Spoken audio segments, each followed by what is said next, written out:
Hello everyone, and welcome back to another review. Me, Kevin from Kevin Grant on Whiskey. This week we're going back to another independent bottler. It's actually the oldest independent bottler in Scotland as well. It's the Cadenheads, so William Cadenheads Limited from 1842 is when these guys came around.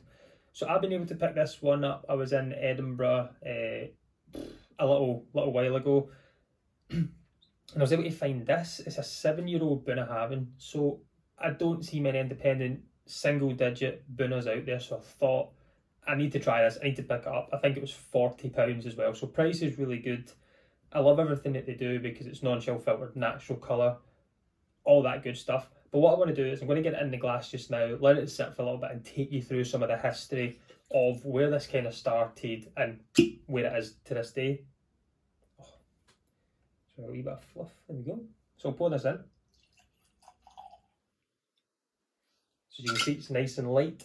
So bottle wise, straight away tells you everything you want to know. 7 years old, 46% natural colour, non-chill filters, what it says on the back, and it's everything that Cadenheads does.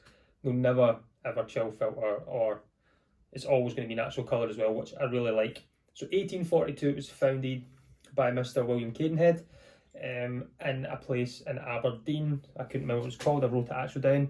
Netherkirkgate is the famous shop in Aberdeen where this was founded by William Cadenhead. Number 47 was the number that they were used, and I think it was 130 years before it even changed to like anything really cosmetically changed inside of there. But throughout the years it did change owners sometimes from unfortunate events. So 1904 William Cadenhead actually passed away, and it got passed down to Robert Duthie, who was, I think, a nephew or something like that. He took over the business in 1904 after William Cadenhead passed away. There was a really unfortunate event by him in I've got it here somewhere. I have to write this one down. Sorry, I can't even remember what year it was. But later in the 1900s, the Depression had came in. Whiskey was struggling, stores were struggling, all these things were taking effect, and the story goes that Robert Duthie was actually walking to the bank to try and get more money, more of a loan to try and survive, keep the business going. And as he was walking to the bank, he was hit by a tram and killed. He had no offspring, he had no one in the family chain to pass down to keep it in the Cadenheads' hands, but it did get passed down to the longest serving staff member. It was Miss Oliver took over, but she never wanted to change ways. She stuck with the times. She never went with the times. She got stuck back there in the 60s and just kept everything the same, and it struggled and struggled, and Cadenheads nearly did fall through and never returned from it. But what did happen, there was pressure put on her after years to sell the business. So the business was actually sold in 1972 to J.A. Mitchell, who we know who's Springbank and Kilkerran. They took over J.A. Mitchell. But the big thing that I found out, which I thought was really, really cool, at the time they had so much stock, William Cadenheads, and everything that they had, it was 167 pages worth of stock of wine and spirits, and that was all sold over 2 days in October 1972. And it was the largest, and I think to this day it is still the largest sale of alcohol in Britain. So much stock was sold, and then they had issues with bottles and things after that once J.A. Mitchell took over. But as we can see what they've done, Glengyle and Springbank and everything, you know you're getting pedigree behind it, so they're keeping the ethos and keeping to what Mr. Cadenhead wanted to do. So I really love the story, I love the ethos, there's so much to it. Independent bottlers forever and a day. And there's about 9 shops or so, I think, in Britain now that you can go and visit. One in Edinburgh, Campbelltown's a famous one as well that I've been to, where all the stock goes and gets bottled and everything. So it's all done down there. Really, really cool. But we'll get on to the whiskey. The whiskey is what we're here for. The whiskey is Bunnahabhain, 7-year-old, matured, 100% bourbon cask. And I think we can tell that by the colour. Very light, very pale. I'll get it on the nose and we can start talking through it. So Bunnahabhain is from Islay. Islay, we always expect heavily peated whiskey. but with this, Bunnahabhain is usually quite light and subtle peat that goes in there. So this, I've not had a dram in a while of it. I have had a dram and I can't really remember what the taste is like. So I'm looking forward to get stuck back into this. So we look at it, very light in colour. We'll get it on the nose.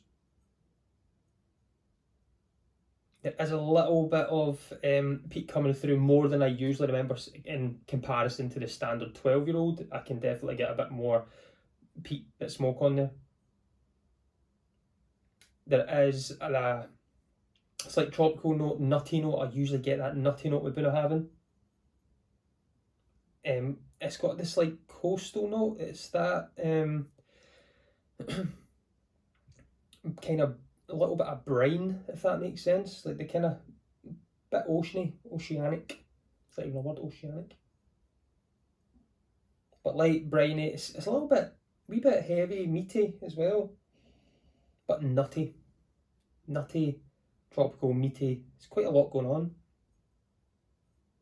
Right, we'll get it on the palate. And colour of that. Thanks, folks. Have a great weekend.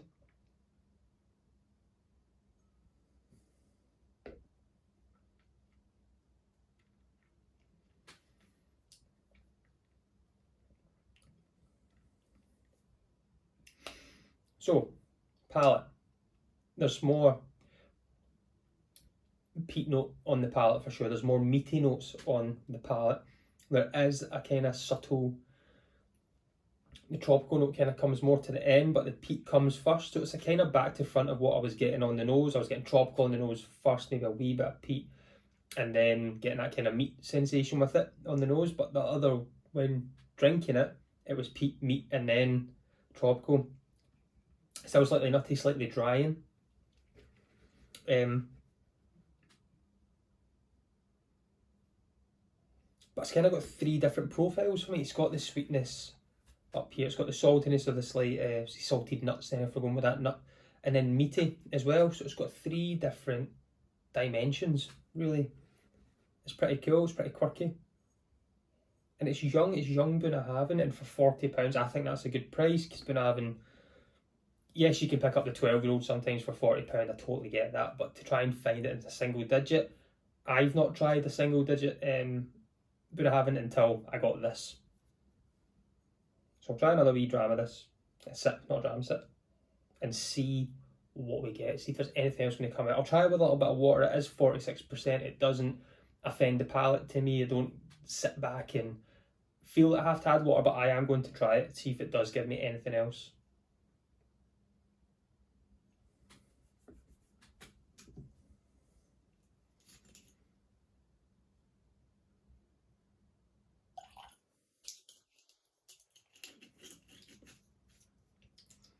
So I think the thing with Cadenheads as well, the pricing is always really, really good. They do bring out some absolutely phenomenal stuff.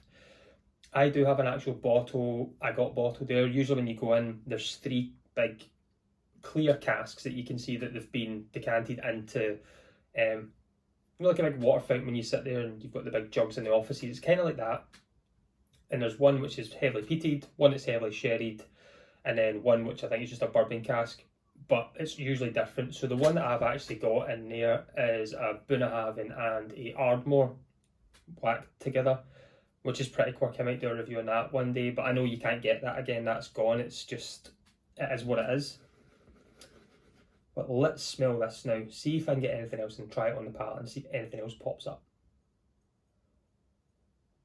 It's not changed much on the nose. Maybe a little bit kind of more beachy, you know, kind of sandy note, the kind of salty sand and water on the sand at the beach, kind of got that wee smell with it.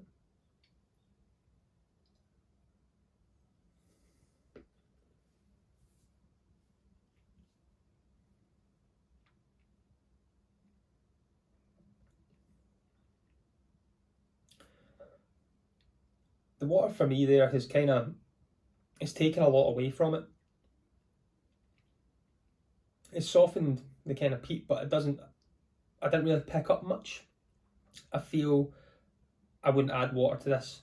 It's just made it light and very easy sipping and not much going on. I didn't get excited there with the water in it, so I can't really It's just kind of softened the peat, and I've just got that slightly meaty note and taken away the tropical, I feel. This is good whiskey.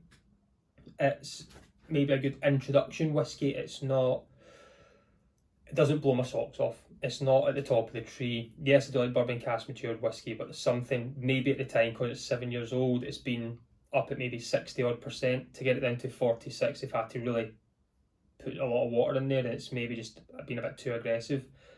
It's not absolutely phenomenal, but I know I've had phenomenal whiskies from Cadenheads, and I'm pretty sure I'll pick up some more. But this one isn't lighting a fire for me. I like it. It's good. I would drink it if I seen it again. I don't think I would pick it back up, but I know there's others that I would pick back up. It's been nice. It's been a good introduction. It could get better whilst it goes down. It could just still be having its time to open up, but we'll just have to wait and see. As always, I'm going to go sit back. I'm going to relax. I'm going to see if I can pick anything else up in this and keep my palate working. Try and guess if I like it or not, or pick up something. But as always, I've been Kevin from Kevin Grant on Whiskey. Join me next week. Let's talk whiskey. Slange.